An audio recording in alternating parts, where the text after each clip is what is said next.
Hi children, I hope you're having a great day. We certainly are here at King's Kids, and welcome to King's Kids Online. We are looking today at a man named Abram. This was before God changed his name to Abraham, and we're looking in Genesis 15 verses 1 to 6, where God visits Abram and makes a great promise to him. A promise that is so difficult for him to believe, but he believed it. Now I need a bit of assistance here, but my assistant Barney has gone missing. I don't know where he is, so I'm going to go looking for him, and while we're looking for him we can listen to a song about God's promises. God bless you.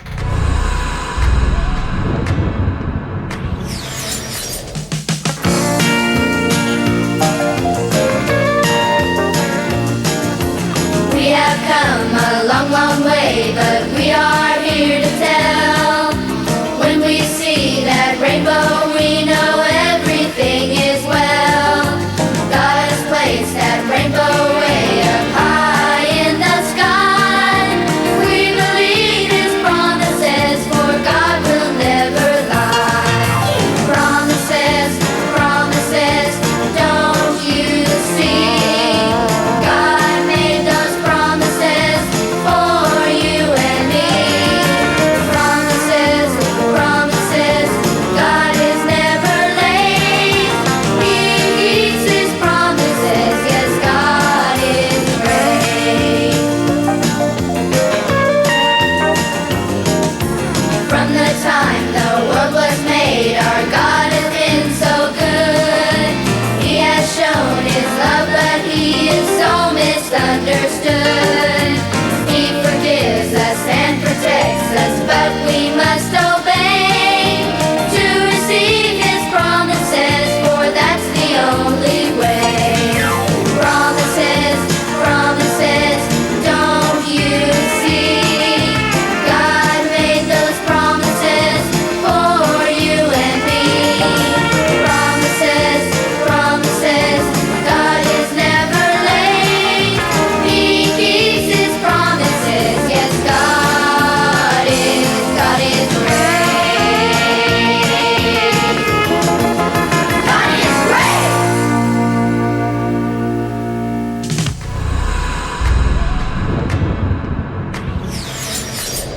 Barney, where are you? Oh, there you are. Oh, what are you up to here, Barney? Oh, you're counting the Rice Krispies? Well, that's a bit of a big job, isn't it? How many? Oh, sorry, I've interrupted and you've lost count. Oh dear, how far did you get? 3,164? That's a lot of Rice Krispies, and I think there's possibly more than that in that box. Today, Barney, we're going to be learning about somebody else in the Bible who was instructed by God to try to count something which was not easy to count, in fact impossible to count. And that's a man by the name of Abram. And we find him in Genesis chapter 15 verses 1 to 6. And Abram was visited by God one day, and God said to him, "I'm your great reward." Abram said, "How does it help me, God, when I don't have any hairs?" Dear God, give a bald guy a break. No, doesn't have any hairs like me, Barney, that's cheeky. What that means is that doesn't have any heirs. That means didn't have any sons or daughters. And that's what he really wanted, was a son. And God promised him that he would have a son, and that he would become the father of many nations. God changed his name to Abraham, which means the father of many nations. And Abraham, or Abram, believed God, and that was counted to him for righteousness. What? You know what that means, Barney? Yeah, that's right. It means being right with God. Now, that's how we become right with God, is by believing Him. It's important, yes, it's important to obey the 10 Commandments. It's important to be good. It's important to try to do our best. But the best thing is to just simply to believe God, and that's how we become righteous. And that's how Abram became righteous. And that's how God promised him that he would have a son. He was nearly 100 years old, Barney. Yeah, no, not as old as me. Enough of your cheek. Yeah, he was nearly 100 years old. But God made him that promise. He believed God. And he was counted righteous by God. And God kept his promise, as we sang about earlier. Anyway, Barney and I are going to be going out looking for something else out and about, which might be not that easy to count. We'll see you later, children. Bye-bye. Hello, Barney. Yeah. How are you doing today? Why are you waving your foot around? You want to go for a dip in the sea? Shall we show the children where we are? Yeah, let's just do this. Okay, we've come to the sea. Barney loves to visit to the seaside. We're at a place called Sea Salter. Barney's waving his foot around. I think he wants to go for a dip. Well, I think it's a bit too cold, Barney. But what else can we learn about our trips to the seaside? Look at all that's around us. Shall we have a quick look? Lots of pebbles, lots of sand. Now the other day, Barney, you were trying to count those Rice Krispies, weren't you? Yeah. Do you think you'd be able to count the grains of sand here? I don't think you can.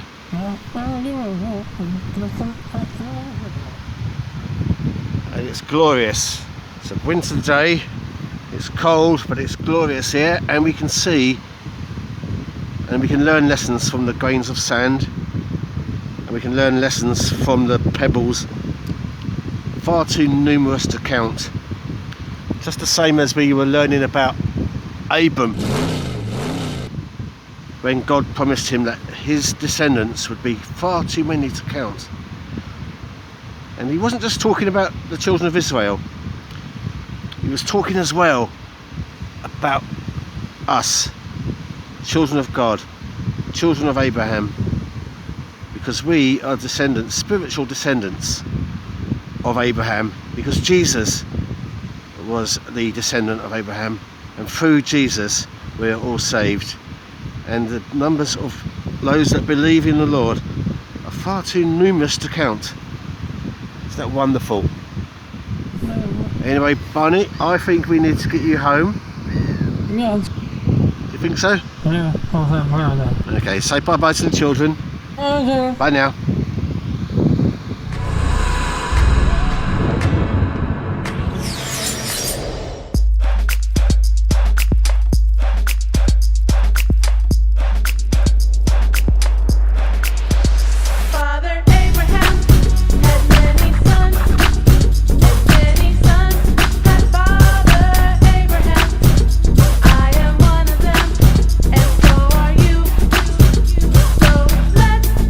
Praise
we're talking about God's promise to Abraham. And I don't know if you know this or not, but God's promise to Abraham involved a very large number of people. And there are a very large number of candies in all of these jars. And today we're gonna try and guess just how many there are. Can you guys help me with that? You can? Sweet! Then turn in your Bibles to Genesis chapter 15 and get ready to discover that even when God makes big promises, God always keeps his promises. I'm Joel, and this is Explore the Bible on Location. Watch this.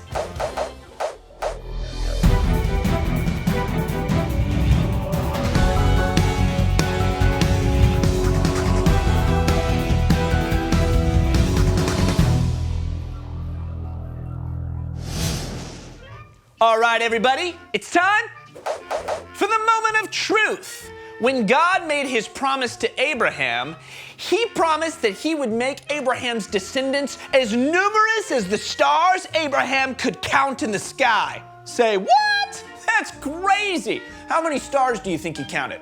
100? 1,000? 1,000,000? Now, we're about to find out how many gummy worms are inside of this jar. Let me get some guesses. How many? I heard 50. I heard 200. 500, 1,000? Fear not. I have a perfect mathematical equation to figure out the number of gummy worms that I got from a very reliable source. My sister's cat, who I think is a robot. And robots are great at math. Let me show you what I mean. Ta-da! Using the very ancient mathematical equation handed from robot cat generation to robot cat generation handed to me, I have devised the number of gummy worms in that jar. I am 99% sure that there are 1,000,002 gummy worms inside this jar. You guys ready to see the number? 276. What?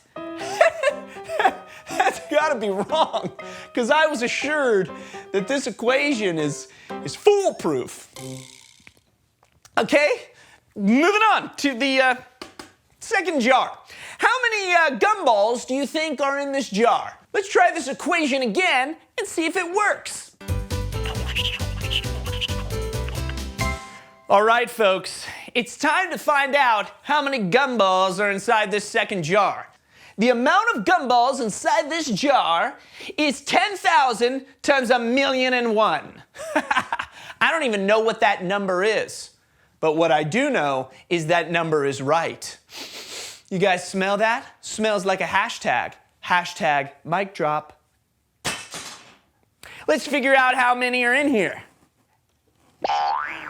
1,405! This equation is useless! I don't understand why it's not working. All right, final guesses. Who wants to know how many jelly beans are in the jar? Yeah, Wrong. You're probably all wrong. I know I have been. All right, one more time using this math equation. I know I got it right this time. That is totally, incredibly mathematic. All right, guys, the amount of jelly beans in this jar is exactly 1,000,012,000. I'm so excited. This math equation stinks worse than crusty donkey socks upon my unwashed feet.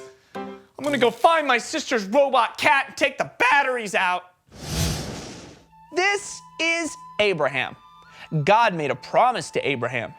God promised to make Abraham's descendants as numerous as the stars we can see in the sky. God told Abraham to try and count the stars. Abraham probably couldn't count them all.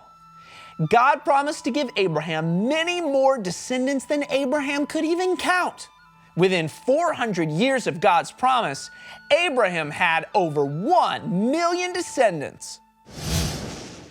Over 1,000,000 descendants? Are you kidding me? That's crazy. That's a lot of people. Hey, take a look at this football stadium right here. Pretty big, right? How many people do you think can sit in these seats? Maybe 1 million? Maybe 2 million people? Well, I happened to look it up online instead of using that bogus robot cat equation. And it says here that this stadium can seat 70,788 people. That's all. That's not even close to 1 million. Here's what's amazing about God's promise to Abraham. Abraham and Sarah were too old to have kids. And yet when God told Abraham and promised him that he would be a father of many nations, Abraham believed and trusted in God.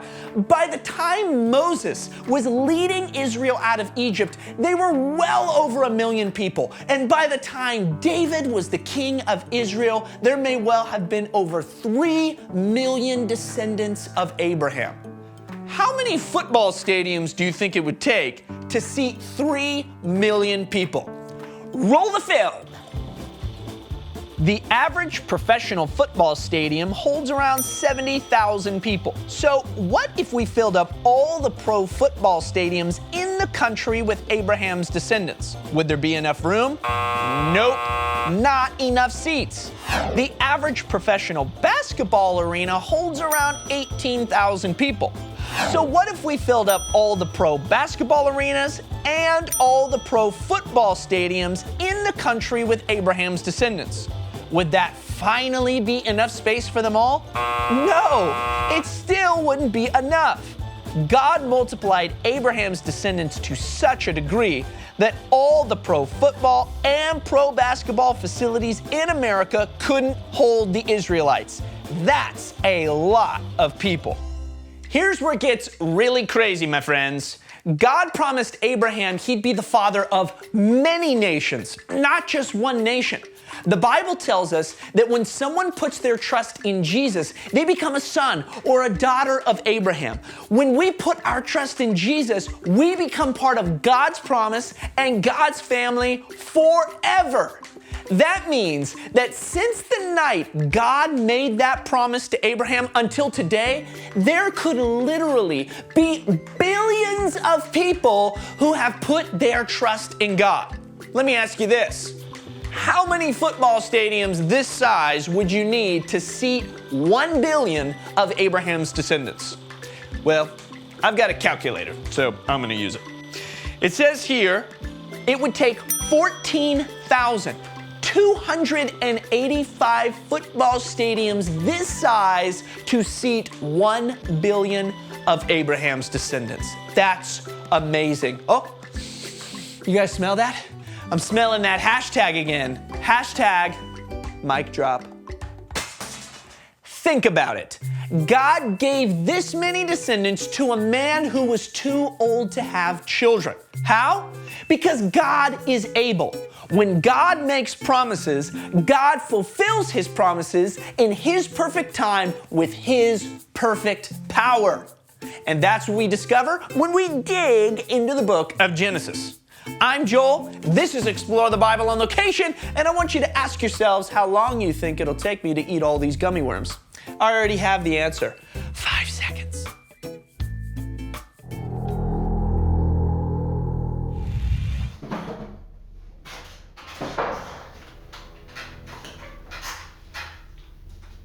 Oh, hi children. Can this be our secret? I didn't think that Barney would mind if I ate a few of his Rice Krispies, so just don't tell him, okay?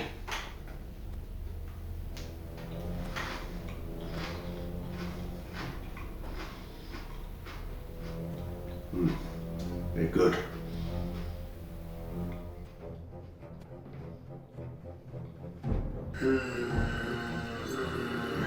Oh, Barney!